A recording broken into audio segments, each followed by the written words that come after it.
So if the two best words in sports are Game 7, I mean, win or go home might be the best four. The Warriors and the Clippers, they square off tonight in Inglewood. Their seasons are on the line. Big game. That means we need a big breakdown. Perk, Shanae, what are you going to be keying in on in this one? It's been a minute. It's time to go shot for shot. Big bro, little fist. We've got two legends in the play-in, Kawhi Leonard and Steph Curry. And for the first time in your life, you're not taking the chef. I'm taking the chef. You see what I did there? Yeah, I like that. You're going to take the claw. Tell me what you see and what you love from Kawhi Leonard. Well, look, you can call him a legend. I'm going to call him Kawhi Leonard Jordan. He's having a career year this year, averaging almost 28 points, shooting 50% from the field. But I want you to check this out. This is a contained. This is a low to touch. Draymond Green is guarding him. He has the patience, stop, and knock down the tray ball. Kawhi again, the patience of Kawhi. Watch how he slices and dices on this play. He gets it back, goes quick. Look how he's getting through traffic to that midi and pulling up in traffic, knocking down what he does best, that mid-range jump shot. You know what's crazy? I love this matchup, strength on strength, offense versus defense, a DPOY and a finals MVP. And actually, Kawhi is coming off of his best game ever versus Draymond Green, so he's going to walk in pretty confidently. But on the other side, when we talk about the Golden State Warriors, we have to highlight Steph Curry, because he just came back about a minute ago, but it did not matter because he is the guy who's the best shooter in the game. Here we go. Roll the tape. Let's do this thing. So Steph Curry and Draymond Green work extremely well together offensively. I wish I could show this to any player in the country, young or old, that is not a shooter. This is how you get a shooter some looks. Slam screens here, creates a wide open window. This is the last thing you want to see if you're an opposing coach. Steph with that much room, it's just a layup for him. And then again, let's talk about smaller windows. Draymond, undersized on both ends. He's great on defense, but off offense, he's a quarterback. Great vision. These guys have this unbelievable chemistry right here. Look, slams. Draymond is so good because he took two. If you saw that, it was a corner three again. But more importantly, you guys, this has been the best season we've ever seen, not only between them, you know, historically, but also ever since we started tracking, they generate the most points per direct handoff. This is the best man action. So yeah, maybe it's a KLAW versus the chef. Are you gonna actually come back to your side?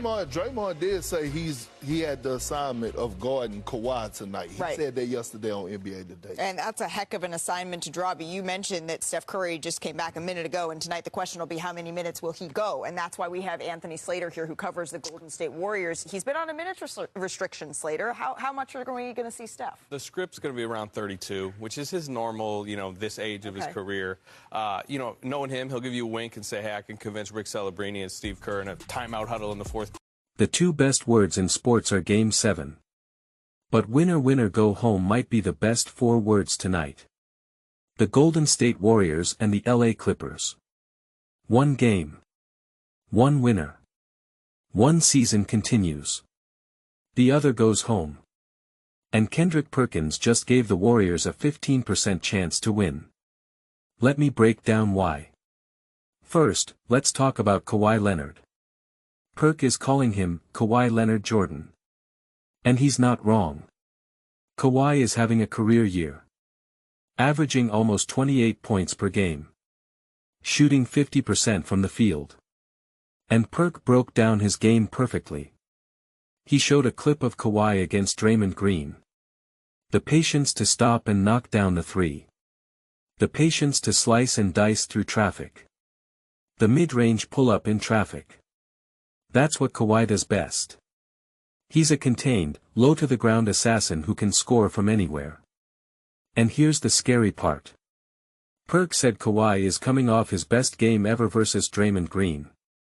So he's walking into tonight with all the confidence in the world. Now let's talk about the other side. Steph Curry. The greatest shooter God ever created. Shay, the other analyst on the show, broke down the Warriors' offense. She showed how Draymond and Steph work together. Slam screens. Handoffs. Chemistry that is the best in the league. They generate the most points per direct handoff of any duo since they started tracking. That's not just good. That's historic. Draymond is undersized on both ends, but on offense, he's a quarterback with great vision. NST. PH. When he has that much room, it's just a layup for him. Even in smaller windows, he can get it off. But here's the problem. Anthony Slater, the Warriors reporter, joined the show and dropped some concerning news. Steph is on a minutes restriction. The script is around 32 minutes. That's his normal mid-season number at this age of his career. Slater said Steph believes if the stakes call for it and the game is close in the fourth, he could probably stretch the medical staff to give him 34 or 35 minutes. But 40? Not happening. And here's why. Steph turned 38 last month. He missed 27 games with this knee injury. He kept trying to come back from this swollen, painful knee. He kept having setbacks. They almost shut him down completely. Twice. So as they look forward, as he tries to extend his career into his 40s, there's understandable caution. This is not a Game 7. This is a play-in game. And they're not going to push him like it's a Game 7. Perk gave the Warriors a 15% chance. Let me explain why that number is not crazy. The Clippers have been playing at an MVP level since the All-Star break. Kawhi is making first-team All-NBA on Perk's ballot. And it's not just his offense. It's his defense. Perk nicknamed him Kawhi Leonard Jordan because he defends at a high level too. He's a two-way superstar. And Darius Garland is finally finding his niche in this offense. He has that confidence now.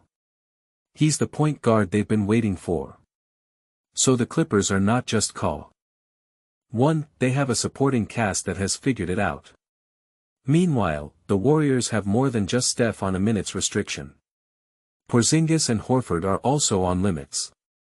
Porzingis might go 28-ish minutes. Horford around 20. When your star veterans are limited in a postseason game, it makes it really difficult to win. You can't just rely on role players to carry you against a team with a healthy Kawhi Leonard. Now, Slater also brought up something that every Warriors fan needs to hear. Steve Kerr's future. He's in the last year of his deal. He purposely didn't seek out a contract extension. Slater has tried to get an answer from Kerr several times this season, including this week. And Kerr still says he's uncertain. Part of that is there are bigger picture questions they need to sit down and discuss organizationally. It's a transition time for the Warriors. Kerr needs to talk to Steph Curry, Mike Dunleavy, and Joe Lacob. And he hasn't had those conversations yet. Draymond said yesterday he's very confident Steve will be back. But Draymond's not making the choice. So if the Warriors lose tonight, those conversations are going to happen sooner rather than later. And nobody knows what the answer will be. Let me give you a little history. The show ran through the top 5 Steph Curry moments against the Clippers. Number 5 was a sick mid-range pull-up. Number 4 was a buzzer beater from half-court. Number 3 was a behind-the-back 3 at the end of the first half. Number 2 was the behind-the-back dribble into a 3 against the Clippers in 2015. And number 1. Steve Kerr's first season. The moment he said he realized he needed to let Steph shoot anything he wants. Kerr grabbed his hair. He didn't like the shot. Then he accepted it. And that changed the NBA forever. But that was a decade ago. This is now. Steph is 38. Kawhi is 34 and playing like an MVP. The Clippers have home court.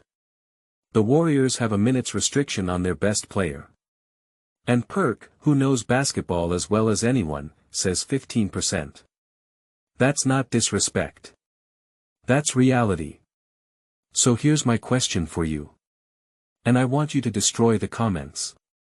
1. Can Steph Curry overcome a minutes restriction and will the Warriors to a win, or is 32 minutes not enough against this Clippers team? 2. Is Kawhi Leonard truly back to MVP level, or is this just a hot streak? 3. If the Warriors lose tonight, should Steve Kerr come back next season, or is it time for a change? 4. Who wins tonight, the Clippers or the Warriors? Drop your takes. The best ones I read next video. Smash like if you believe in Steph and the Warriors. Hit subscribe if you think Kawhi sends Golden State home. And comment your prediction for tonight's game right now. Let's go.